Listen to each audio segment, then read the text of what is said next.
앞서 말씀드린 현상을 이해하려면 우리 몸의 가장 근본적인 자원에 대해 알아야 합니다. 바로 물입니다. 단순히 우리가 마시는 물이 아니라 한의학에서 진액이라고 부르는 개념에 더 가깝습니다. 진액이란 혈액, 림프액처럼 관 속을 흐르는 것부터 세포 사이사이를 채우는 눈에 보이지 않는 수분까지 우리 몸을 살아있게 만드는 모든 액체를 총칭하는 말이며 생명의 윤활유 그 자체입니다. 현대 생리학도 똑같은 이야기를 합니다. 우리 몸의 50에서 70%는 물로 이루어져 있고 모든 세포 활동과 대사 과정은 물을 매개로 이루어지니까요. 소중한 체내 수분이 빠져나가지 않도록 지키는 최전선의 방어막이 바로 우리의 피부 가장 바깥쪽의 각질층입니다. 그런데 이 피부는 가만히 있어도 아주 미세한 수증기 형태로 계속해서 수분을 잃고 있습니다. 땀과는 전혀 다른 개념입니다. 이것을 의학적으로 경피 수분 손실, 줄여서 TEWL이라고 부릅니다. 이 수치는 피부 장벽이 얼마나 건강한지를 보여주는 아주 객관적이고 중요한 지표입니다. TEWL 수치가 높을수록 우리 몸의 수분이 더 빨리 많이 빠져나가고 있다는 뜻이죠.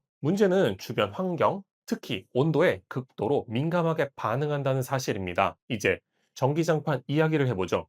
전기장판의 열은 온돌처럼 공기를 데워서 우리를 따뜻하게 만드는 복사열 방식이 아닙니다. 우리 피부에 직접 닿아서 분자 단위의 에너지를 그대로 전달하는 전도열 방식입니다. 이게 왜 중요하냐면 피부 표면의 물 분자들을 말 그대로 가열해서 강제로 증발시키기 때문입니다. 우리가 전기장판 위에서 8시간 동안 잠을 자게 되면 우리 몸의 가장 중요한 자원인 진액, 체수분은 지속적으로 우리가 인지하지 못하는 사이에 몸 밖으로 빠져나가게 됩니다. 밤새도록 비정상적으로 높은 수준의 TWL이 유지되면서 우리 몸은 아주 서서히 하지만 확실하게 경미한 만성 탈수 상태로 접어들게 됩니다. 이것은 단순히 목이 좀 마른 상태와는 차원이 다른데요. 우리 몸의 핵심 운영체제가 망가지기 시작했다는 신호입니다. 만성 탈수는 혈액의 양을 줄이고 혈액의 점도를 높여 피가 끈적끈적해지게 만듭니다. 이렇게 되면 심장은 더 힘들게 펌프질을 해야 하고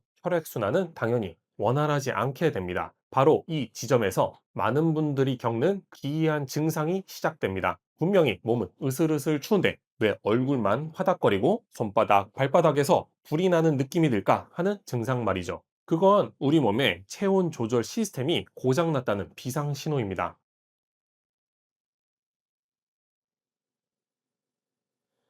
우리 몸은 원래 심부에서 발생하는 열을 혈액순환을 통해 온몸으로 골고루 보내고 피부 표면에서 방출하면서 37도의 체온을 유지합니다. 그런데 탈수로 인해 혈액순환이 비효율적이 되면 열 배분 시스템이 제대로 작동하지 않습니다. 냉각수가 부족해진 엔진이 과열되는 현상과 비슷합니다. 우리 몸은 위기 상황을 타개하기 위해 비효율적인 방식으로 열을 방출하려고 시도합니다. 그 결과 열이 위로 솟구쳐 얼굴이나 가슴 쪽으로 몰리고 사지 말단인 손바닥, 발바닥으로 몰리게 되는 겁니다. 정작 몸의 중심부는 차가운데 말이죠. 한의학에서는 수천 년 전부터 이 현상을 정확하게 짚어냈습니다. 바로 상열, 하한, 그리고 허열입니다. 허열은 진짜 열이 아니라 몸의 진액, 음액이 부족해져서 상대적으로 양기가 떠오르는 가짜 열입니다. 자원이 부족한 상태에서 체온 조절 시스템이 오작동하는 현상을 정말 정교하게 묘사한 것이죠. 전기장판의 사용으로 인해 우리 몸에 나타나는 문제는 여기서 끝나지 않습니다.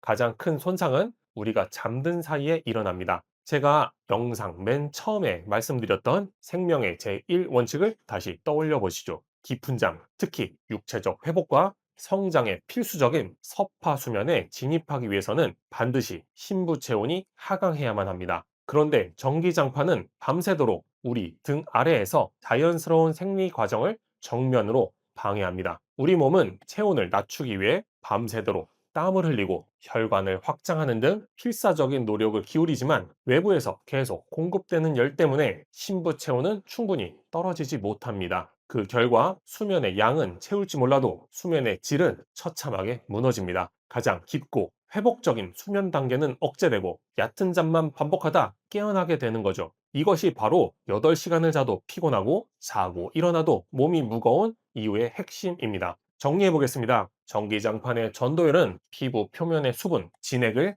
밤새 지속적으로 증발시킵니다. 이 과정이 반복되면 몸은 만성 탈수 상태가 되고, 탈수는 허열과 상열, 하한이라는 체온 조절 시스템의 고장을 일으킵니다. 그리고 이 모든 과정은 결국 깊은 수면의 필수적인 심부 체온 하강을 방해해서 우리 몸의 회복 시스템 자체를 무너뜨리는 것으로 이어집니다.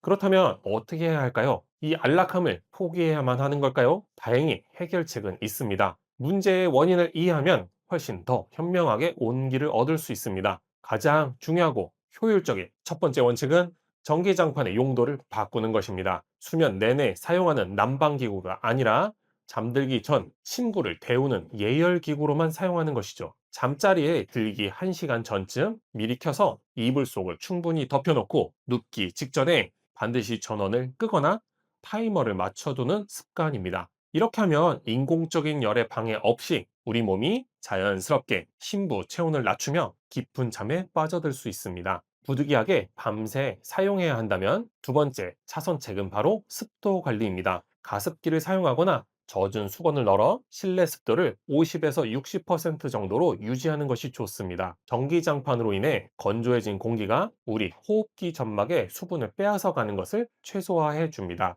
그리고 모든 것의 기본이 되는 세 번째 습관은 낮 시간 동안 의식적으로 따뜻한 물을 충분히 마셔두는 것입니다. 밤사이 빼앗길 수 있는 수분을 우리 몸에 충분히 비축해두는 가장 간단하면서도 효과적인 방법입니다. 근본적으로 더 나은 대안을 찾고 싶으시다면 특정 제품을 찾기보다 열의 전달 방식이라는 원리를 이해하는 것이 중요합니다. 예전 우리 조상들의 온돌방처럼 공기는 서늘한데 몸속 깊은 곳까지 은은하게 데워주는 열이 있습니다. 바로 복사열 방식이죠. 피부의 수분 손실을 최소화하면서 몸의 중심을 효과적으로 데워줍니다. 이것이 바로 우리 조상들이 온돌방에서 자고 일어나면 몸이 개운함을 느꼈던 과학적인 이유입니다.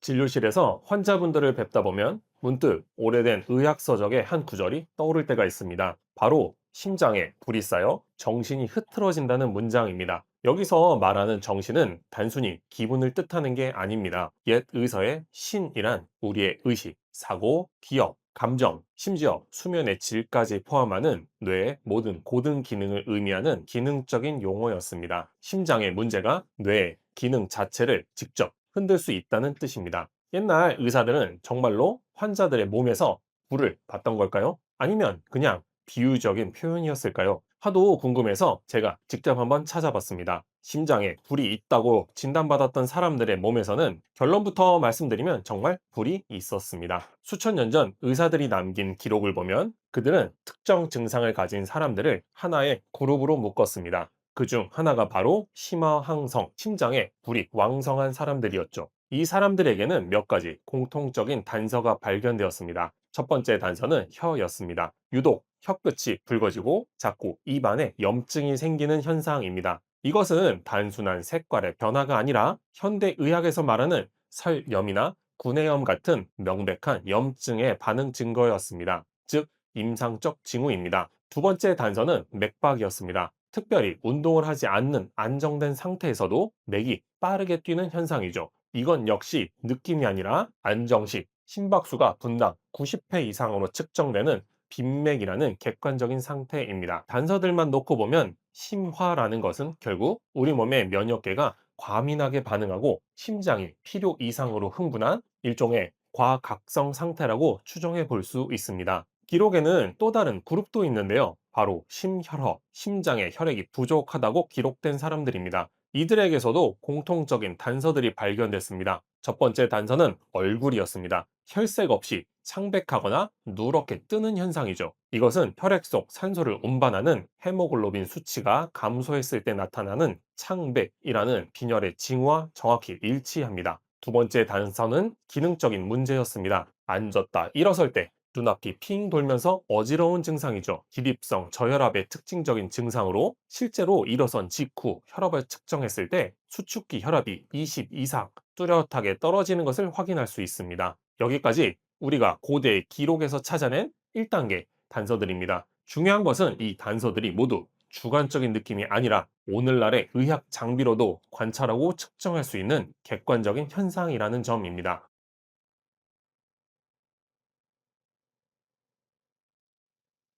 현상들을 현대 과학의 언어인 숫자로 번역하면 과연 어떤 의미가 나타날까요? 그런데 먼저 한 가지 중요한 질문에 답을 해야 합니다. 심장의 문제가 어떻게 혀나 얼굴색 같은 전혀 다른 곳에 신호를 보내고 그 신호는 왜 심장의 미세한 박동 변화 속에 숨어 있는 걸까요? 그 열쇠는 바로 심장과 뇌를 잇는 거대한 통신망, 심장뇌축에 있습니다. 놀라운 사실은 이 통신망의 80%가 뇌에서 심장으로 가는 일방적인 명령어가 아니라 심장이 자신의 상태를 실시간으로 보고하는 상행선이라는 점입니다. 심장이 뇌의 기능에 직접적인 영향을 미친다는 명백한 증거죠. 여기서 등장하는 것이 바로 심박변이도 HRV 검사입니다. 심박변이도는 심장 박동의 미세한 변화를 분석해서 우리 몸의 자율신경계가 얼마나 건강하고 안정적인지를 숫자로 보여주는 아주 중요한 검사입니다. 자율신경계의 우리 몸의 엔진과 브레이크, 교감신경과 부교감신경으로 이루어져 있죠.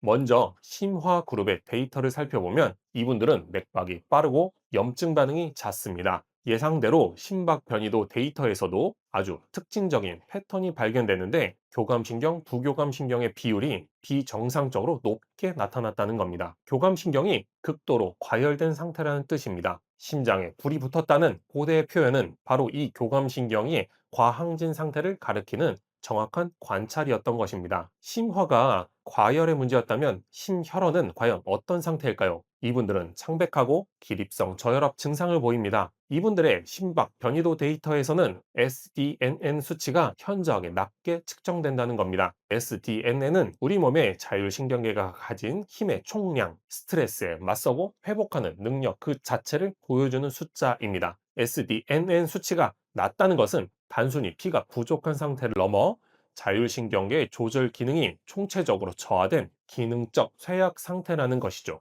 이제 그림이 명확해졌습니다. 고대의 의사들은 비유적인 표현을 쓴 것이 아니라 놀라울 정도로 정확하게 분류하고 있었던 것입니다. 모든 증거들을 종합해보면 불안과 불면을 겪고 계신 분들의 몸은 통제권을 잃은 심장이 뇌의 폭주를 제어하지 못하는 내란 상태에 빠졌다는 신호입니다.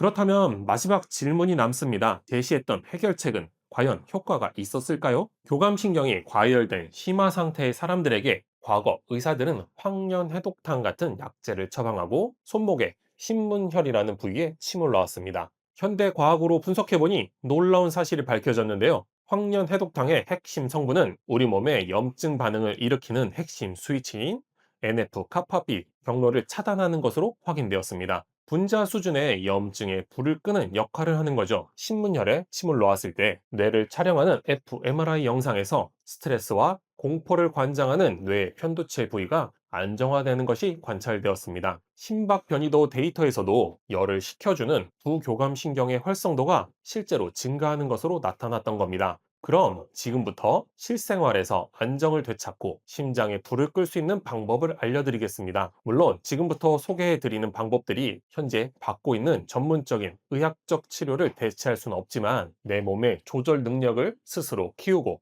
회복을 도울 수 있는 과학적으로 증명된 두 가지 방법입니다. 첫 번째는 공명 주파수 호흡입니다. 핵심은 내가 통제할 수 있는 가장 깊고 느린 속도로 5초간 숨을 들이쉬고 5초간 내쉬는 것을 반복하는 것입니다. 특정 속도로 호흡을 할 때 우리 심박 변동의 폭 HRV가 가장 커지면서 미주신경에 가장 강력한 훈련 효과를 줍니다. 10분이라도 이 호흡을 꾸준히 연습하는 것은 헬스장에서 근육을 키우는 것처럼 우리 자율신경계의 회복 탄력성 자체를 키우는 가장 직접적인 방법입니다. 두 번째는 명상, 마음 챙김 명상입니다. 명상 훈련은 우리의 뇌의 고위 인지 및 감정 조절을 담당하는 전전두피질의 기능을 강화시키는데 전전두피질은 감정의 뇌인 편도체의 과도한 흥분을 조절하고 통제하는 역할을 합니다. 명상은 단순히 마음을 편안하게 하는 것을 넘어 감정 조절 시스템의 물리적인 구조를 더 튼튼하게 만들어준다는 거죠.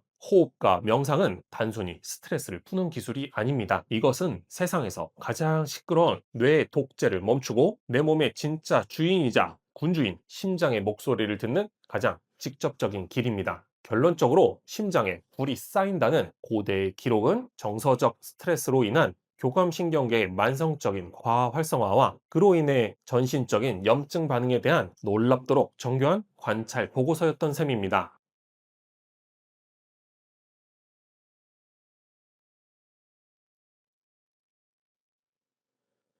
과거 의학계는 원인 모를 소화불량을 위장 자체의 국소적인 문제로 이유 없는 두근거림이나 어지럼증을 심장이나 뇌의 기능적인 이상으로 정의해 왔습니다. 그래서 위내시경을 해봐도 특별한 염증이 없고 심장 검사나 뇌 MRI를 찍어봐도 구조적인 문제가 없으면 신경성 혹은 스트레스성이라고 모호한 이름표를 붙이곤 했죠. 하지만 이런 진단은 많은 분들에게 어떤 명확한 해결책도 제시해주지 못했습니다. 그런데 최근의 연구들은 완전히 다른 곳을 주목하고 있습니다. 소화액 분비를 조절하고 심장 박동을 통제하며 우리 몸의 균형을 바로잡는 그 중요한 신호들이 시작되는 곳 바로 척추입니다. 어쩌면 우리가 겪고 있는 수많은 내과적, 신경과적 증상들은 위나 심장, 뇌 자체의 문제가 아니라 척추가 보내는 구조적인 비명일 수 있다는 관점이 아주 구체적인 해부학적 근거들과 함께 제시되고 있습니다. 우리의 척추는 단순히 몸을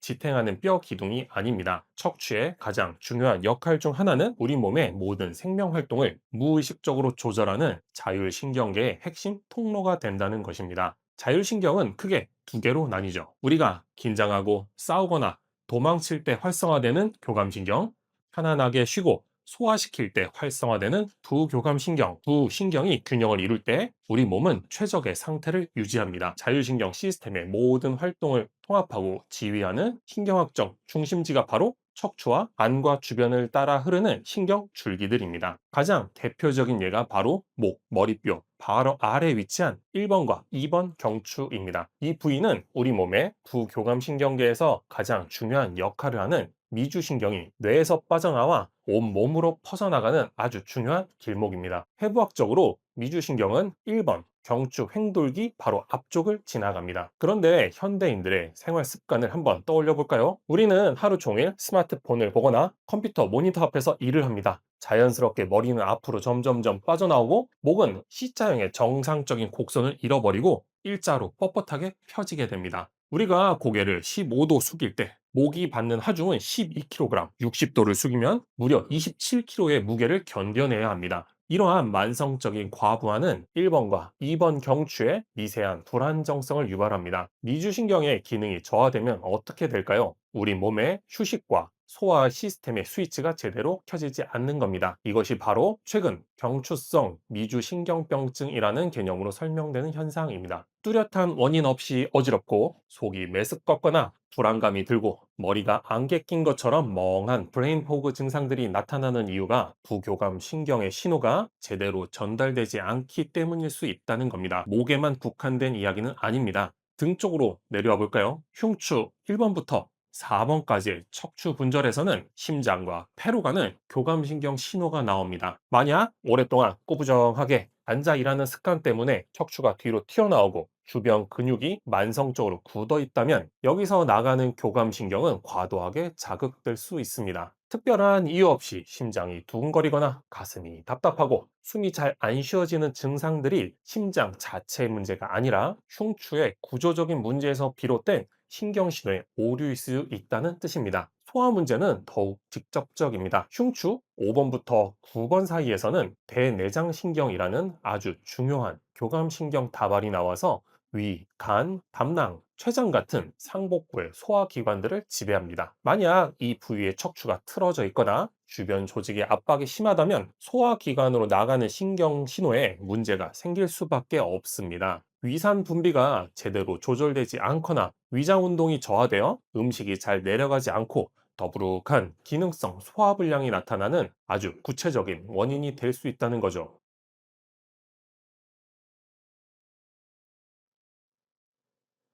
실제로 흉추 압박골절을 겪은 환자가 극심한 기능성 소화불량을 경험하다가 척추 치료를 하면서 소화 기능이 정상으로 돌아오는 임상 보고도 있습니다. 흥미로운 점은 해부학적 사실들이 수천 년 전부터 내려온 한의학의 지혜와 놀라울 정도로 일치한다는 겁니다. 한의학에는 배수열이라는 개념이 있습니다. 등 쪽 척추를 중심으로 양 옆에 위치한 혈자리들인데요. 각각의 혈자리가 특정 내부 장기와 연결되어 있다고 봅니다. 폐에 기운이 모이는 폐수혈은 3번 흉추 옆에, 심장에 기운이 모이는 심수혈은 5번 흉추 옆에, 간에 기운이 모이는 간수혈은 9번 흉추 옆에 위치합니다. 그런데 이 배수혈들의 위치를 현대 해부학과 비교해보면 폐수혈의 위치는 폐로 가는 교감신경이 나오는 척추 분절과 거의 일치하고, 심수혈의 위치는 심장으로 가는 교감신경 분절과, 간수혈의 위치는 간으로 가는 교감신경 분절과 정확하게 겹칩니다. 배수혈에 침을 놓거나 뜸을 뜨는 치료가 내장 기능을 조절할 수 있었던 이유는 바로 그 지점의 신경을 자극해서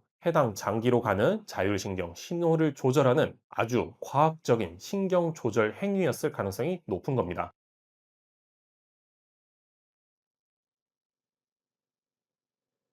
결국 하나의 결론으로 모아집니다. 원인 불명으로 여겼던 수많은 증상들, 소화불량, 심계항진, 두근거림, 어지럼증, 불안감, 만성 피로는 어쩌면 각각의 장기가 따로따로 고장난 것이 아닐 수 있습니다. 모든 장기의 기능을 조율하는 중심 신경 통로, 척추의 구조가 무너지면서 신경 신호 전달에 문제가 생겨 발생하는 시스템 오류의 증상일 수 있다는 겁니다. 잘못된 구조를 바로 잡고 신경의 흐름을 원활하게 만들기 위해 우리는 무엇을 해야 할까요? 문제의 핵심이 목과 등에 있는 만큼 해결의 열쇠 역시 바로 그곳에 있습니다. 오늘부터 당장 시작할 수 있는 세 가지 방법을 알려드리겠습니다. 첫 번째는 무너진 목의 위치를 되돌리는 친인 운동입니다. 단순히 턱을 당기는 것이 아니라 머리 전체를 수평으로 뒤로 당겨 귀와 어깨를 같은 선상에 놓는 것을 목표로 합니다. 편안하게 앉거나 선 자세에서 손가락 하나를 턱 끝에 대고 그 손가락을 밀어낸다는 느낌 없이 머리 전체를 뒤로 당겨 이중턱을 만들어 보세요. 5초간 유지하고 천천히 돌아오는 동작을 10회 반복합니다. 간단한 움직임만으로도 목 깊은 곳에 안정화 근육이 강화되고 과도하게 긴장되었던 뒷목 근육은 부드럽게 이완됩니다. 두 번째는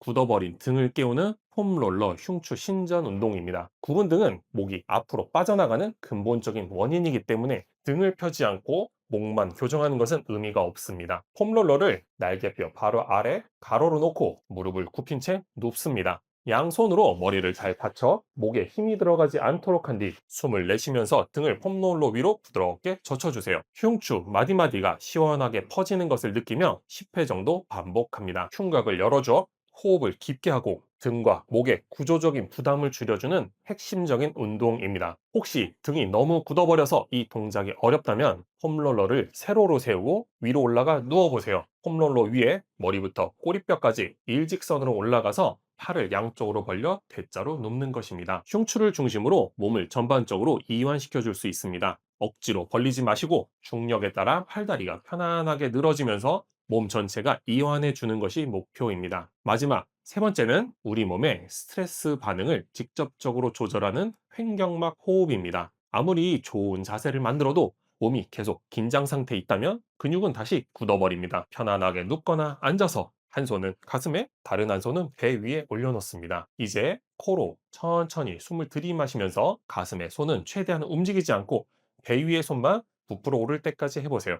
그리고 숨을 내쉴 때는 들이마실 때보다 2배 길게 천천히 내뱉습니다. 이렇게 4초간 들이마셨다면 8초간 내쉬는 방식이죠. 하루 5분 이 호흡에만 집중하는 시간을 가져보세요. 횡격막이 움직일 때마다 그 주변을 지나는 미주신경이 부드럽게 자극되면서 투쟁, 도피 스위치는 꺼지고 휴식, 소화 스위치가 켜지게 될 겁니다.